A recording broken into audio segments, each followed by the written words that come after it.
our next speaker, Mary Jo from Faculty for Palestine. Thank you, thanks.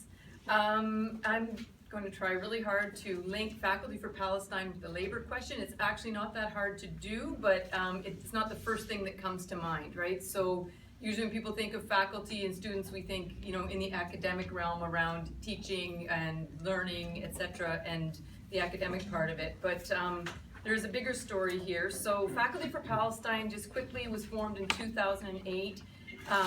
Actually here at Ryerson, from a number of faculty from different Ontario universities, both permanent job secure faculty and precarious contract faculty from across Ontario, mirroring the major labor divide here in terms of what's happening in terms of university teaching. From the outset, our work was in terms of our political framework, it was BDS. It took some strategic efforts to get that word out there and to actually act upon that, because it was pretty hard to do at that moment, but that was the political position, BDS in general. So we formed as a committee of the Coalition Against Israeli Apartheid in Toronto, but with a national focus trying to build the movement for faculty from across the country. And in that sense, we were responding to the 2005 BDS call from Palestine, with Natalie talked about in terms of setting up the global picket line around the three demands. Our second sort of political framework was more specific. We endorsed the Palestinian campaign for the academic and cultural boycott of Israel, PACB, which is a more specific call for the boycott of academic institutions. And I'll talk a little bit about that before I go on to the broader labor question. I just want to say, all of the things that Natalie pointed out about the working conditions of Palestinians apply to academics in Palestine. Those are our colleagues, those are our co-workers. That's the global picket line. Contesting that is what we stand up for. There's also so the checkpoints, the roads, everything that goes along with the basic infrastructure of the occupation and apartheid. But there's also specific things. So when the wars are, when Israel does its massacres in 2009, 2014, they target schools, they bomb universities. You know, you can't go to work, you can't learn, etc. This is a major part. There's an attack on education that actually affects the working conditions of our colleagues. Other things like permits to bring other faculty in and to do your basic work don't happen. Arrests of teachers, arrests of faculty and students happen as a general rule. So there's the general, then the specific in terms of the working conditions. And our guiding sort of point is to be in touch with PACB and in touch with BDS and our colleagues in Palestine to understand at any given time what are the issues that we're responding to in terms of in terms of that global call. So at the time, the call from Palestine and from our colleagues and co-workers there was to actually support the academic boycott and support BDS and build that movement here. This was pretty urgent at the time in Canada, also because university presidents were getting organized themselves to actually attack the academic boycott. There were like 20 letters written at the time, 20 statements that the presidents were using and putting up on the university websites to silence any kind of campus activism and to try and delegitimate the academic boycott, including things like shutting down Israeli Apartheid Week on campuses that students were organizing, etc. So it was a pretty, what we called the silencing campaign was pretty much in effect in trying to sort of regenerate the unfreedom of our Palestinian colleagues here in Canada was happening. So the demonization of the academic boycott was underway. And at McMaster University, actually in 2008, there was actually an attempt to ban the words Israeli apartheid. Israeli apartheid was essentially synonymous with BDS and with academic boycott at the time. So basically, there was no organized faculty voice or group in Canada either working for BDS or the academic boycott, and that's the space that we were trying to fill, the political space. So we formed to create that political space on a national level. And to build an BDS activist, faculty-based movement on the ground to create effectual change and to make those links with our colleagues in Palestine. Our first political action was significant in that we formed an open letter in 2008, 2009 and asked faculty across the country to sign the letter. We were actually unsure of how many we would get to sign. We were like, will we get 25? Will we get 50? We don't know, right? Because it hadn't been tested. And to sign on to a BDS specific letter. So we framed it as a quote, right to freedom of speech about Palestine for all members of the university, including explicit reference to Israeli apartheid, which was the code for academic boycott, etc. What happened there is that we got over 400 signatures. About 200 of those came in just days after Israel's bombing of Gaza in 2009. And so we knew we had support. We knew it was broader than it gave us the chance to move forward on the surety that faculty were concerned. These were faculty issues, and there was a space to move ahead. And we've built from there, including I would say what happened in Canada around Faculty for Palestine mirrored what was happening globally. So now there's the US campaign that was forming around the same time, US ACB, South African campaign, who actually had an actual academic boycott victory in 2010. There's a French campaign in France, RDEEP. There's British campaign, which preceded all of us in BRICUP, and an Indian campaign. So these are all part of what's actually the terrain now. So much has happened since.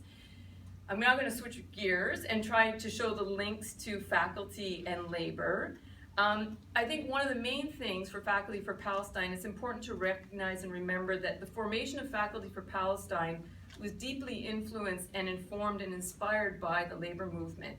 So first of all, the biggest BDS victories in Canada at that time had come from unions. So the 2006 CUPE Ontario Resolution 50, supporting BDS, the provincial resolution, and the 2007 or 8, I can't remember the date, of Canadian Union of Postal Workers at the national level were major victories, and we were moving in at that terrain, and that actually was very inspiring and also showed us we learned from that. Many of us were active in that. So the second one is that Faculty for Palestine was modeled around Labor for Palestine, F for P, L for P, the CAIA committee that organized and mobilized around Resolution 50 and worked with the International Solidarity Committee of CUPE to build that resolution. There's another layer of it, which is that we have an institutional base that in many ways reflects the labor movement, but in many ways doesn't have the same histories and trajectories. So for permanent faculty, there's these things called faculty associations. So you have contracts, you can go on strike, etc. And so there's a national organization. So part of our work is to mobilize that and to build through that. For non-permanent faculty, the precarious faculty, the Canadian Union of Public Employees and some PSAC unions are the basis for moving forward in terms of making those labor links. And we can talk more about that. But basically there's a power in having that academic base and the labor base, and we need to find ways to bring those things together to mobilize from where we are at now. So just quickly, because I was asked to address next steps to strengthen, I'm just going to mention 4 things briefly that we can come back to. One thing that we're working on now is building campus coalitions. So there's faculty, so faculty have been organizing around academic boycott, the silencing campaign. Students, by and large, have been organizing around campus divestment campaigns, BDS resolutions, and Israeli Apartheid Week. Labor unions, the call for Resolution 50 came from CUPE 3903, but also a broader sort of supporting role, etc. So in many ways we work across, but in many ways we've worked as silos, right? And we need to find a way to move beyond those silos, and there's a lot of ways to do that, but we really need to build that. And so building networks within labor and across labor and students and faculty is a really important way to do that. One thing we did in 2009 was at the Ontario University Workers Coordinating Committee in Windsor, Faculty for Palestine was active in passing a motion, a resolution, an academic boycott resolution on the floor. It stirred tons of debate. It wasn't unanimous, but it was really important, and actually people who didn't understand the issues around BDS from within unions actually engaged with it really critically, and we were able to sort of build and pass that motion. So that's one thing. We need to really figure out a way to build those campus coalitions, and then also to build the links from outside campuses so that we have that sort of labor campus thing happening. So briefly, we're going to also, in Faculty for Palestine, we need to build our faculty associations, building better labor structures. One of the things that's happening is stewards councils are a really viable space. It's happened at York University that the stewards council at the faculty association there has had to get active. There's an anti-BDS motion on the table, and they've had to deal with it. So that's a space where we have to build. The third thing is just the academic boycott. I can talk more about this, but Faculty for Palestine has an academic boycott campaign. Basically, the Universities Canada, this broad overall group, organization, has signed a partnership agreement with Israel a couple of years ago with the Israeli universities, and are trying to build very incisive and sort of insidious links into basically developing Israeli links on campus. We've built a boycott campaign to contest that. We're going to be building on it further, and I can talk more about what that looks like. But having our labor coalitions and building this across labor, students, and faculty is a huge and important part of building that effective campaign. And I'll tell you about another campaign later, at the end. Okay, thank you so much. That's great. Mike, the floor is yours. So, good afternoon, everyone. My name is Mike Palecek. I'm the National President of the Canadian Union of Postal Workers. And my union is an anti-capitalist union, and it's a social union.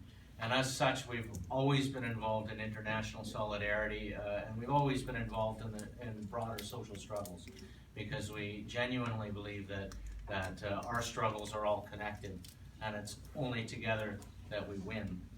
And so, particularly around postal issues, for us, if you mail a parcel from here and mail it to, say, somewhere in Palestine, for me as an internationalist, I care just as much about the worker in Palestine who's delivering that parcel as I do about the worker in Canada who's sorting that parcel and sending it off. And so, I mean, the postal system is international. And so that whole internationalism really makes sense in the context of the work that we do. But we've always been sort of at the forefront of international struggles and struggles against apartheid. My union played a major role long before I was involved in it with the mobilization against apartheid in South Africa. And a very similar situation. There are an awful lot of parallels that can be drawn. And I'll say there was a huge mobilization around that throughout the 80s, and I know CUPW participated in that, and including in the call for boycotts and sanctions and pushing forward a similar BDS campaign around South Africa. And when we first did that, we were denounced as terrorists, as supporters of, because Nelson Mandela was a terrorist, and we were roundly condemned in the media and by all of the political elites. But we stood our ground on that because we knew we were on the right side of history. And I think history has shown that we were on the right side of history, and it will show that we're on the right side of history now with apartheid in Palestine. And we've been working in solidarity with Palestinians for a long time. It was mentioned over a decade ago, or just about a decade ago, that we first joined on the BDS campaign. We were the first national union in this country to do that. And again, as soon as we raised that call, we were denounced roundly again as terrorists and all of these horrible things, anti-Semites and everything else they like to throw at people who raise the slightest criticism of Israel. We had our windows smashed in our national office when that first happened. We've had a whole series of attacks, and frankly, even today, still, not a week goes by that I don't get a letter complaining about our position on Palestine and urging us to change it from some level. So we've supported the BDS campaign, and I really like the way it was presented as a global picket line, because that's essentially what it is. But I think it's also a real opportunity to draw parallels between the different struggles that are happening, and to allow activists around the world to realize that we're really all fighting the same enemy as part of the same struggle. For example, you can look at the company Veolia, which is denying Palestinians access to clean drinking water in the occupied territories. While that same company that's doing that there is lobbying our municipal governments here, trying to convince them to privatize our water systems and tear them apart. The company Caterpillar, which produces armored bulldozers to raise Palestinian homes and sells them to Israel, that company that is complicit in those crimes against humanity is the same company that here buys electromotive diesel and demands a 50% wage cut from their workers, and when they can't get it, they shut down and move to another country. So the BDS campaign is an opportunity to draw those links and connections and to see that the struggles that we're involved in are really against the same global power structure that is persecuting everybody to some degree or another and exploiting the working class throughout the world. So we've been doing that sort of campaign work here around this issue, trying to raise awareness, raise the BDS campaign, participating in the demonstrations against wars every time there's another war, and against all of the atrocities that are taking place. But we're also, and I think more importantly, building direct links on the ground with activists in Palestine. I was actually supposed to be in Palestine today. I had to cancel because of some developments at the bargaining table here, and we sent someone else, Brother Aaron Spires, one of our union representatives, to go and attend the Congress of the PPSWU, the Palestine Postal Service Workers Union. Now, this union is, we met these activists, I think 4 years ago, at the World Social Forum was our first encounter with them. And we've been working ever since to help them build their union. They're a relatively new union, but they actually represent postal workers and letter carriers in Palestine. So we've been helping them. We've developed a joint project where we're helping to fund some of their education. They, of course, control the education to develop their curriculum and so on, but we can support them logistically in doing that.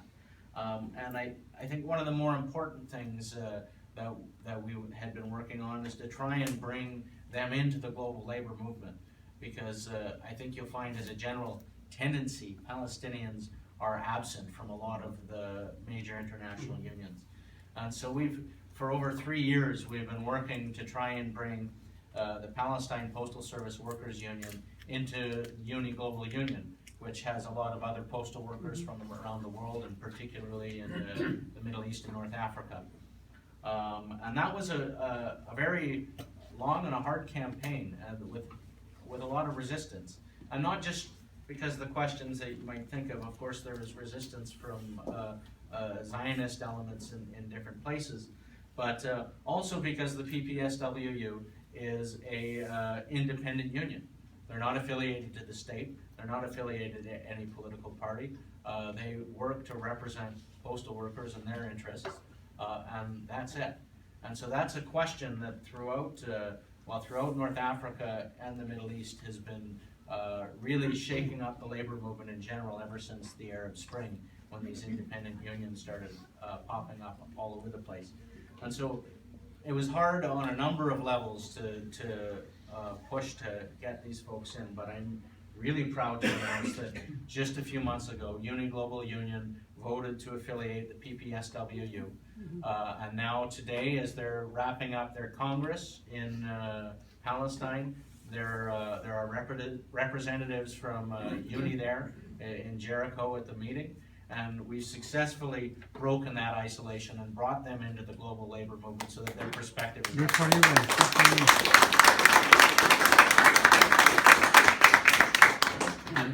It was said earlier that you can't look at any question in Palestine without it coming back to the occupation and to apartheid.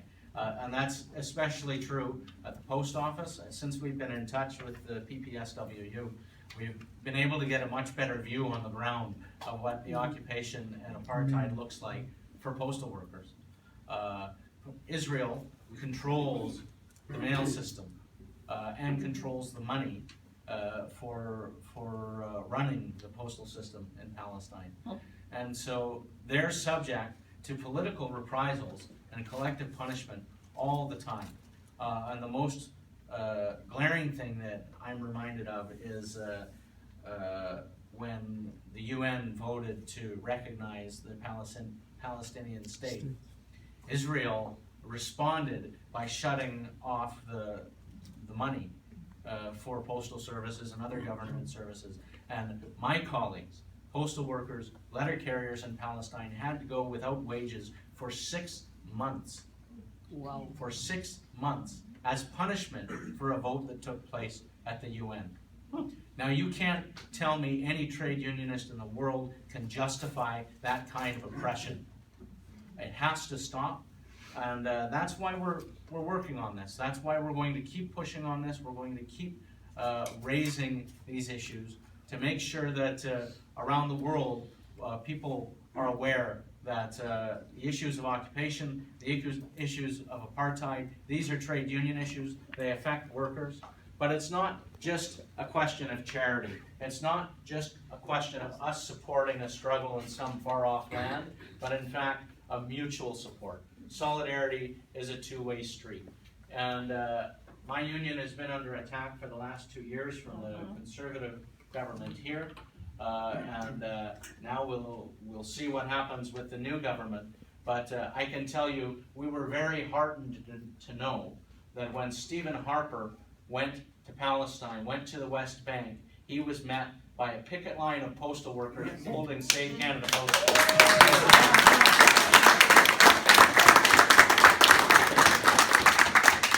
So solidarity is a two-way street. It goes both ways, and we're going to keep up the struggle and keep up the fight until, first, to break the isolation of Palestinian workers' organizations through the international labor movement, to make sure those perspectives are at the table. And when we do that, I know that this global labor movement will rally behind them. Thank you.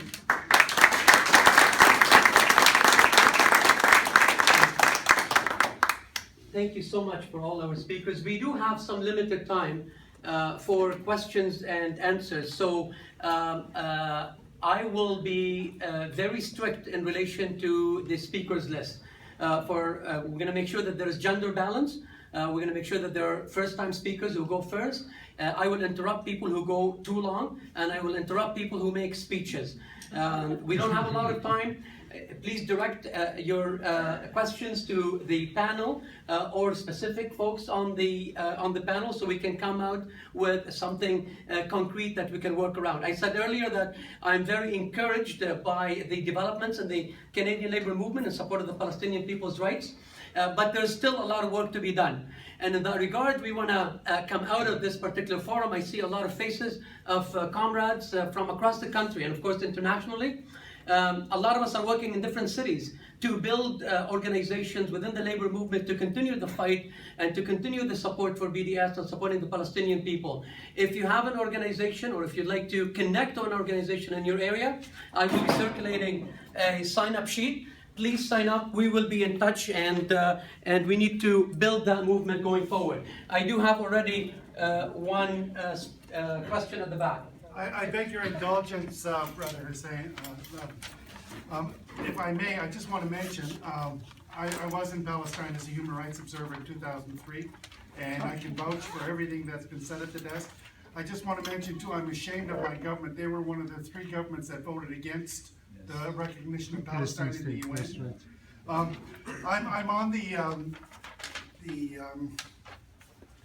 committee for the Women's Boat to Gaza, and I've got some information here. The Women's Boat to Gaza is not about bringing aid, it's about breaking the blockade that's preventing food and medicine from going into Gaza. And the blockade also fires indiscriminately on people in the fishing industry. destroys their nets and fires on their boats, and has killed some in some cases. I just want to mention, I've got some t-shirts on sale here as well. We're asking $20 for a t-shirt, but if, don't feel limited. If you feel like giving more, feel free. Okay. It's a women's boat to Gaza, and the information I have also has connections on how you can help further. It's a very important endeavor. The women's boat to Gaza is going to be crewed by specifically by women, and their goal is to break the blockade. So. Thank you for the information, brother. I know that there's no question there. Yes, go ahead. I'm a member of Independent Jewish Voices, and it just occurs to me as I hear this sort of labor approach, that I don't know if there's one sort of super organizing body that, or is it just a bunch of organizations that are kind of coordinating at different times? Is there a central organizing around BDS?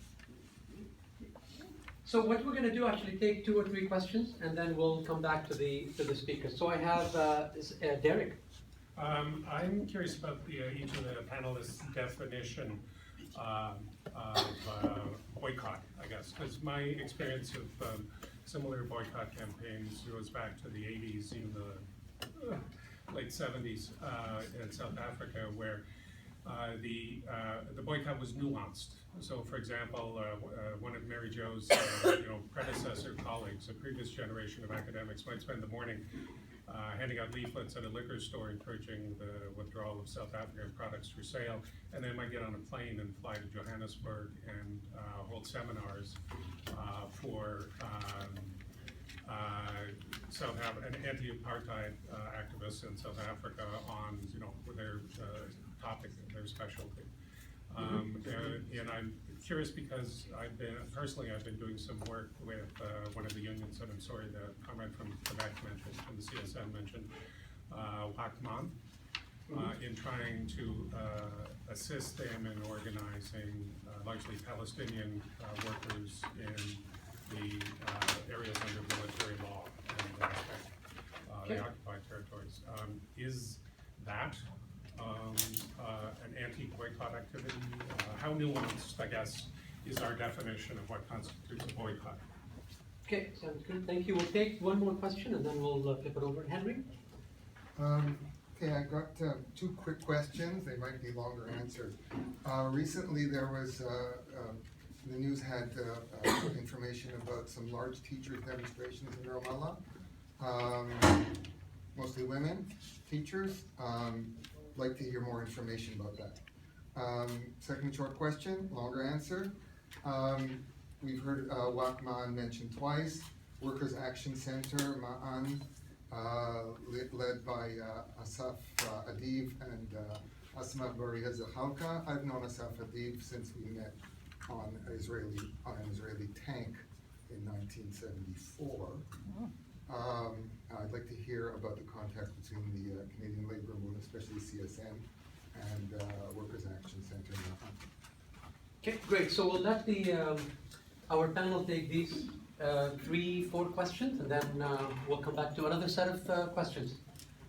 Yes, we can start with So you. just quickly, I'll just, the central organizing around BDS, I mean, the 2 that I mentioned were like the 2 resolutions, the Canadian Union of Postal Workers is for that union, and there was the Canadian Union of Public Employees. There's obviously also the Canadian Labour Congress, which doesn't have a BDS resolution.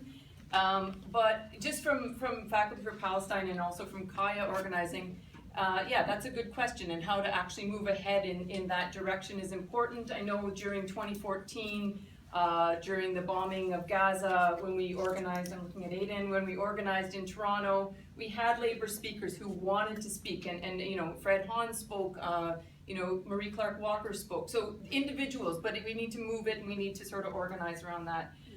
In terms of definition of the boycott, Derek, your question, it's an institutional boycott. It's different than the South African boycott in different ways, but it's an institutional boycott, not an individual boycott. So the Palestinian Campaign for the Economic and Cultural Boycott of Israel, PACB, actually has guidelines about what constitutes, and you can look it on the website, as to what constitutes an institutional boycott. It's not targeting individual faculty members. the fine line is what constitutes institutional, right? So if an academic is receiving funding from the Israeli state, or is being asked to speak as a representative of the Israeli state, or in some ways, working through that kind of representational structure, it's boycottable, right? If that person is no longer just in their individual academic capacity. If they are, it's not about the content of what they're saying, although that often overlaps, but it's actually an institutional focus. The Zionists are very careful to try and say that we're boycotting individuals and therefore it's anti-Semitic. We're not doing that. That's not what the boycott is about. It is institutional.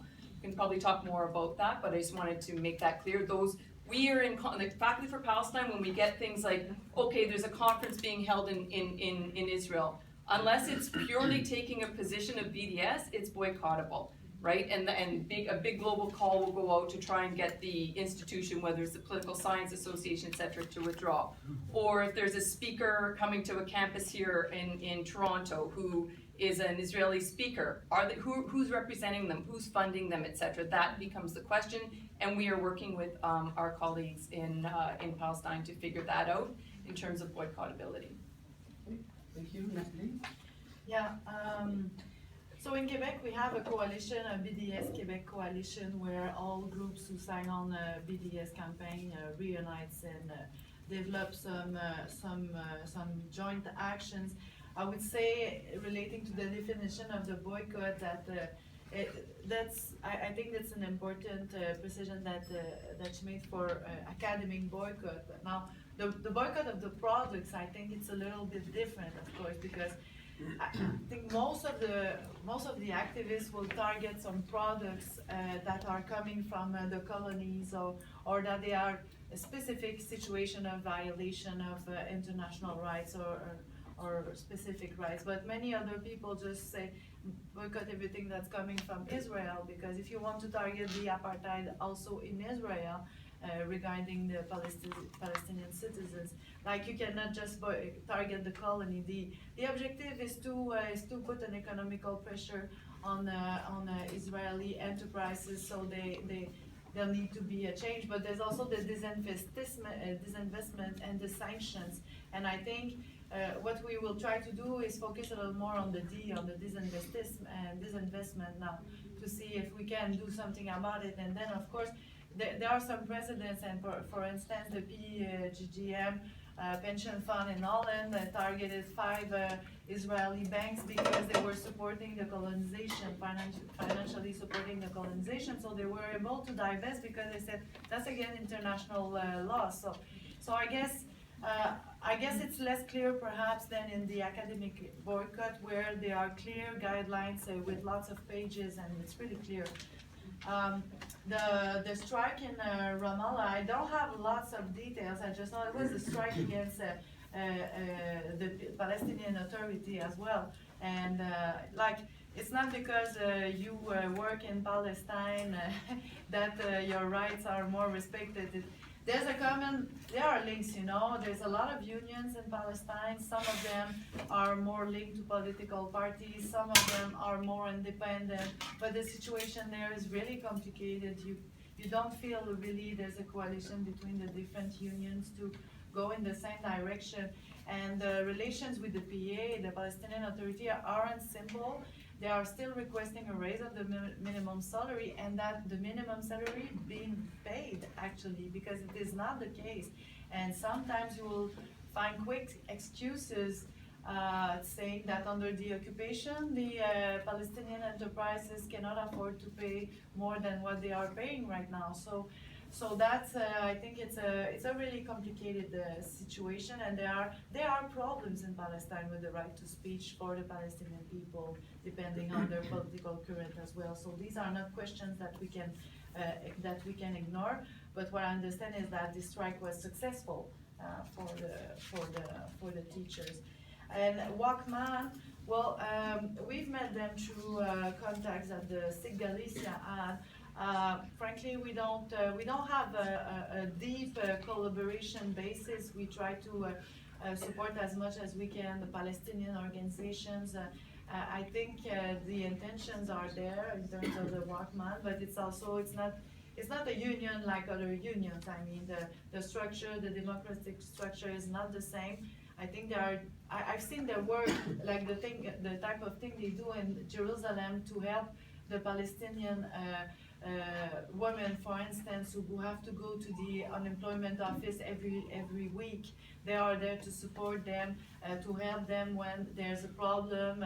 After doing the line, the machine isn't giving the paper. I won't enter it in the detail, but it's really complicated situation. They live there, so we can see they do an important work, but of course it's not the Palestinian Union. But and they are reluctant to talk about apartheid. They are reluctant to talk about the boycott, but they do recognize all the violations of right and the occupation, and that everything have to stop in that sense. I can say. And so, just talk a little bit about the sort of boycott tactic, and I touched a bit on that in my opening, but for me, if it's a question of strategy and tactics, I think the best thing for us to be doing is to be really picking a number of high-profile targets where, like the companies I mentioned, like Caterpillar, like Veolia, people that are corporations that are not only supporting apartheid, but involved in privatizations and tearing apart the social fabric of this country and other countries. I think we need to be really going after them and drawing those links, drawing those connections about how it's the same struggle. Because for me, I think the ultimate victory in Palestine isn't going to come solely as a result of economic pressure from a boycott campaign. It's going to be a political movement and a mass movement that will actually create the will to make the changes that need to happen. And so I think in terms of how we use and how we coordinate the BDS campaign, it has to be really linked with awareness, with raising awareness, with the more political questions of drawing people in to realize that there's a bigger struggle here and that we're all involved in it. A question of I'm not sure about the Workers' Action Center in Ramallah. I'm not familiar with it at all, but I'm very familiar with the situation on the ground in terms of different unions, and that you can't simply paint it across with one brush. There are very varying political tendencies within the labor movement, within the union movement in Palestine, some more progressive and some less. And it's not like the Palestinian Authority are saints that recognize the rights of workers. You know, I can think a couple of years ago when the PPSWU was actually briefly forced underground because there was a crackdown on independent unions. And a bigger union that they were sort of affiliated to had their offices raided by police. And so we were then raising solidarity with them, not just against the occupation, but against government oppression from within Palestine. And we made it clear to the Palestinian mission in Ottawa that we're fighting for a free Palestine, and that includes free trade unions. And so at that point, they backed off, and the PPSWU has been able to keep doing their work and their organizing. But it's very nuanced, and there are lots of different forces that work with different agendas. Okay, thank you. I have 6 people on the list, so we really need to make sure that you keep it short when it comes to your questions, starting with Zuli. My question is very simple. Is the CLC finally going to have a resolution on the Palestine position or not? Okay. Comrade in the back. We've heard a couple of references to the occupation, and there's different definitions of that. Most people think of 1967, but I think the occupation started in November 1947 with UN General Resolution 181. And failure to recognize that is a failure to understand the nature of the Zionist project. I wonder if people could comment on what they define as the occupation. Okay, very good, thank you, brother. I was just wondering, are there other unions here that have expressed solidarity with workers in Palestine? And yeah, that's it. Okay. Who else do I have? Yes. Okay, with you. In the literature on comparative labor politics, there is rarely any mention on Palestinian labor, neither by Palestinian scholars, either in Palestine or outside, or by anybody else. How can this situation be changed and collaborations be built to start producing some literature on Palestinian labor? Okay. Before I move on, I just want to see where the sign-up sheet is at. Oh, it's there. Okay, awesome. Okay, go ahead. Yeah, I think that it's a very important distinction, the idea of the global picket line, because there is a kind of liberal strand to Palestinian solidarity, which is more inclined or gives the impression of pressure the Canadian government, the American government to act in humane fashion. And that, I think, is kind of a dead end. I was fortunate enough to personally participate in 1984 labor boycott in San Francisco of a ship with South African cargo. Survived 3 injunctions, was broken eventually by a federal injunction, but after 11 days, and I was on a picket line, the police came to break it up, et cetera, et cetera. And I can tell you that that took a long time to develop, and it came as a result of the activity of some far leftists who were active in that union for 10 years previously, and of course a long history in the ILW before that.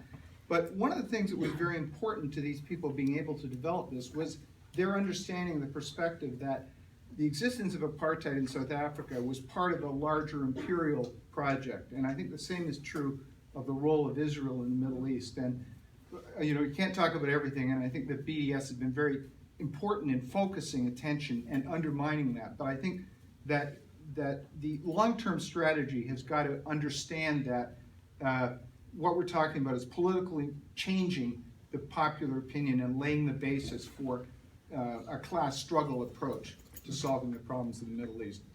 Or in other words, maybe if I want to rephrase it, how can we benefit from the historic example of boycott of South Africa in relation to this particular question, the class and the broader implications? There's a clear example of a labor boycott in the Correct. first degree. Okay, and the last question from Farid.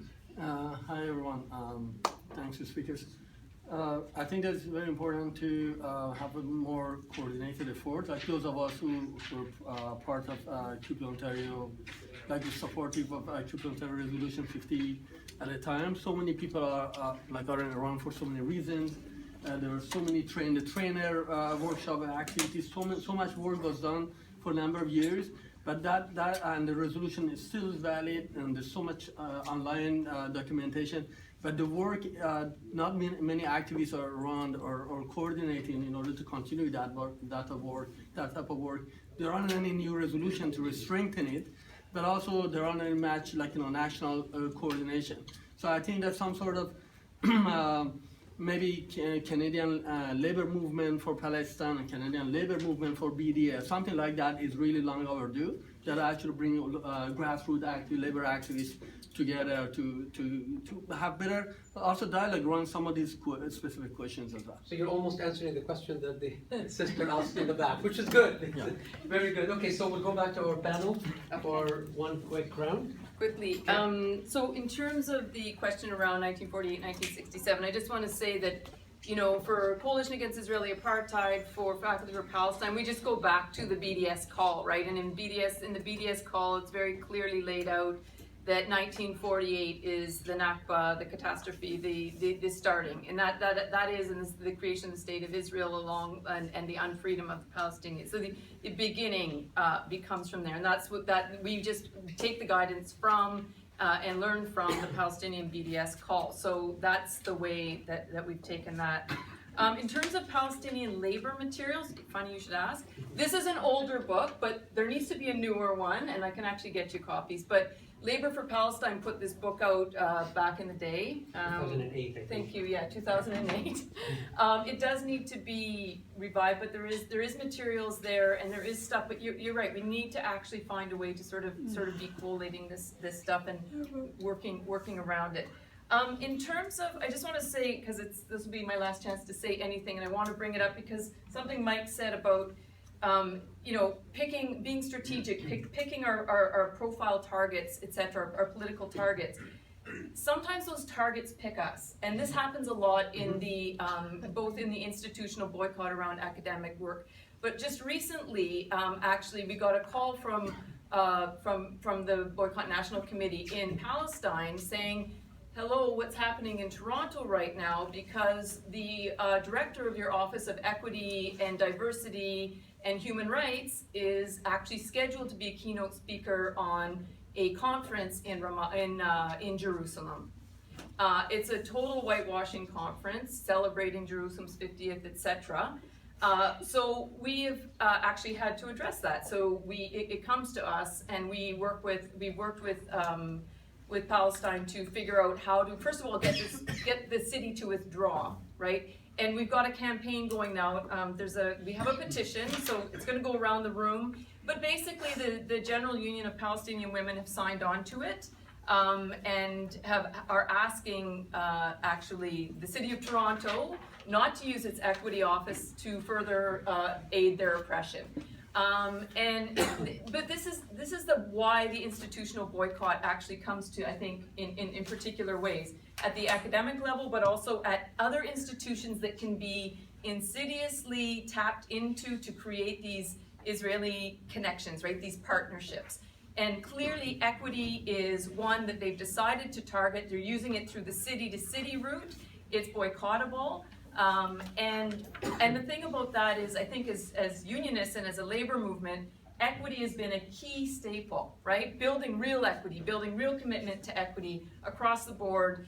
And this kind of thing is a total affront to that, and we need to actually challenge that. So we're gonna have a broad campaign going on around getting their withdrawal, and also what you were saying, Mike, about exposing and learning from that and saying, this is how they're actually doing it now, right? So that's one thing that we're doing, and that's how things come to us sometimes, and in different ways depending on what aspect, consumer boycott or otherwise, it develops from different starts. And I'll send the petition around. Please sign it. Yeah, it's already making its way. Thank you. Well, yeah, although there are spaces where we can meet, like in Quebec, for instance, I think we have to deepen and create more of these discussions and collaborations. For instance, with Faculty for Palestine, like we have members in the universities, and we decided to submit the question of the academic boycott within our ranks. So we should talk more about this after. I was at the Labor and Arts Conference in Chicago, and there, also in the States, there's a growing Labor for Palestine movement, and there's a movement in the universities. A lot of students association in the States are passing resolutions, lots of things going on, and I think we cannot afford not to discuss between our different union organizations across the border as well, and internationally as well. So we'll continue to do that. There's also, in terms of literature, there's been a research in the last, I think, 5 years on the working condition of the Palestinian workers. It was done with the PGFTU, but it seems to be pretty accurate and not complacent at all, because you can see that in some ways working conditions are sometimes better for some dimensions in the colony than in the Palestinian state. So it's really interesting to know more about the actual conditions. So that's on their website, I believe now.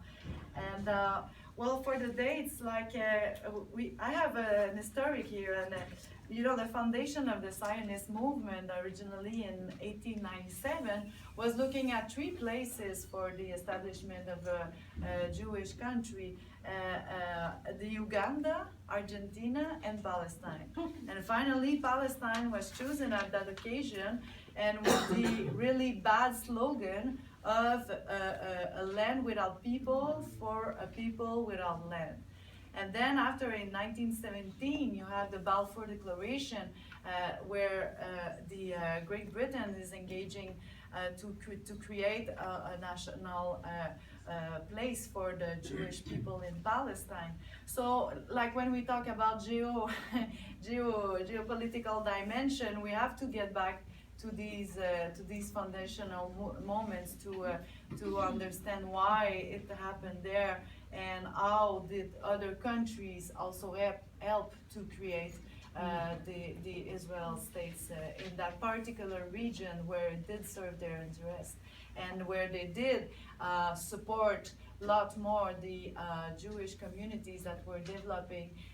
They supported more their institutions than what they did with the Palestinian communities that were living like just beside one another. Thank you, Mr. Lee. Mike? Okay, so just to touch on a couple of points. One was about getting a more coordinated effort involved with labor. And I think I was involved briefly with Palestine, but I think that needs to be revitalized and expanded to draw more people and help build that network. I'm not sure where Labor for Palestine is at now, but I think that's probably our best vehicle to advance this stuff within the labor movement. And the question was asked, is there going to be a CLC resolution on Palestine soon? Who knows? We've been trying to push this issue with the CLC for a long time, but there is another CLC convention coming up next year, I believe, and now would be the time to start working on getting resolution written and distributed to unions across the country and people like yourselves who would be able to take it forward into your unions and get it passed and get it submitted. It's a big process just to build the political will to get a resolution to the floor to be voted on. But I'm positive that if we could actually get a resolution to a CLC convention floor, it would pass. Okay. Thank you. There were two very, very short questions, one from Henry and one from Derek. Very short. Very quick, I think this needs to be mentioned, this being Mother's Day. 2 weeks ago, a mother of two was on her way home and she was 5 months pregnant. And an Israeli soldier was yelling at her to stop in Hebrew, and she didn't speak Hebrew, being Palestinian. She was subsequently shot for not stopping. She was killed. Her brother, who went to help her, was then shot and killed as well. And this was a mother of two. So this being Mother's Day, I think that needs to be mentioned. I also want to mention quickly, the International Jewish Voices is an organization of Jewish people. They've started this campaign. You can look them up online and on Facebook, and you can send in your email address, your address, and they'll mail you 1 pack of these stickers, which says, "Warning, do not buy this product made in Israel, a country violating international law, the Fourth Geneva Convention and fundamental human rights. Stand up for human rights, boycott Israel until it respects international law." And just an example, Costco is one company that they're selling Medjool dates and Jaffa grapefruit, Okay. which is actually grown on Palestinian land. So, Thank you, and I'll be quick. The national staff of the Canadian Union of Public Employees who work in the province of Ontario have for at least 10 years been supporting the work of WACMAN, organizing training for their activists and staff. It's as far as I'm aware, the only union. There's another one that's very small, but it's the only union that is actively working in the occupied territories where Israeli law applies and the PGFDU and other Palestinian unions can't organize. It's the only union working to organize Palestinians in the occupied territories. Institute does not, and so my question is, why don't we all go back to our unions and organize support for WACMA? okay, very good point. And I will give the panelists one last minute to wrap up and give us their final parting comments generally and potentially address your question, Derek. Yeah, I'll just say, I just want to pick up on the sort of the CLC part. I think that, trying to regenerate something like Labor for Palestine, as far as I know, it has been fairly inactive, but there's ebbs and flows in BDS, right? Things happen, the movement evolves, And I think that, you know, looking forward to the next CLC is a very important point. And we also have materials from within Labor for Palestine for training the trainers, for actually doing the groundwork and building the groundwork in, you know, district labor councils and in locals, etc. So that when it comes to the shop floor, people know, people are aware, people are understand and committed. Because what I found is when people understand and get there in the labor movement, it's pretty hard to push back on that force. So I think that's a main point, is all of that ongoing. Sometimes we need to not reinvent the wheel, but just rebuild it a bit and get it started again. And there's a lot of materials on the ground to do that. And thanks for really great questions and stuff. It was really great hearing from everybody. Well, two things. What helped a lot in my organization to support the BDS was a delegation with some leaders of our organization. That helped a lot, like to have a political leader going in Palestine and see for himself what was the situation there. So I don't want to tell you what to do. That's your movement. But that, in our cases, that helped a lot. And the other thing about WACMAN, I mean, they are great, but there are lots of great organizations in Palestine and organizations that are real unions, and we met. It's not easy. Like, we met with all the unions when we were there, with very different current. Like Mike said, we try to bring our solidarity as we can when they send us some demands and messages and all that. So it's not. It's really hard to know when you go in another country what's really happening and the true dynamics and all that. But for sure, we are committed to support like the organization, the civil society organization in Palestine, and the unions organization in Palestine that are trying to do a great work. So I don't feel comfortable with saying let's all support just WACMAN. Maybe not just, but let's support. I think they're doing a great work, but I think there are also other unions that are trying to develop like to union movement there. So it's really important. Thank you, Mike. So, our focus has mainly been around building connections with postal workers, people that are in the same industry as us. That being said, I mean, any avenue to get Palestinian workers organized is worth support. Not simply because it's lays the groundwork to challenge the occupation and apartheid, but also raise living standards and fight the class struggle within Palestine, because there is a class struggle within Palestine, and that's got to be recognized. So absolutely, I'd say try and support any organization that's gonna actually organize workers on the ground, whether it be WACMAN or others. Okay, thank you. I want to wholeheartedly thank our speakers for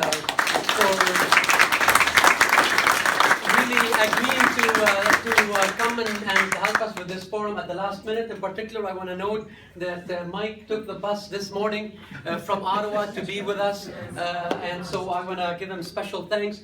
I'm also looking at the sign-up sheet. Of course, the number of people who are here, the sign-up sheet, the questions that you have that are very specific towards broadening, deepening, and reinvigorating a movement to support the Palestinian people's national liberation and class struggle. I would say that we can say from the list that I see here that we're going to be going forward. We're going to be in touch with you, and let's resolve coming out of this meeting. May 8th, 2016 at the Labour Start Conference, that we are going to work together to reinvigorate Labour for Palestine in Canada, going forward and work with other organizations internationally to broaden and deepen, as I said, the movement for boycott, divestment and sanctions, to pressure Israel to abide by international law. Let's move forward, folks, and thank you very much for being here.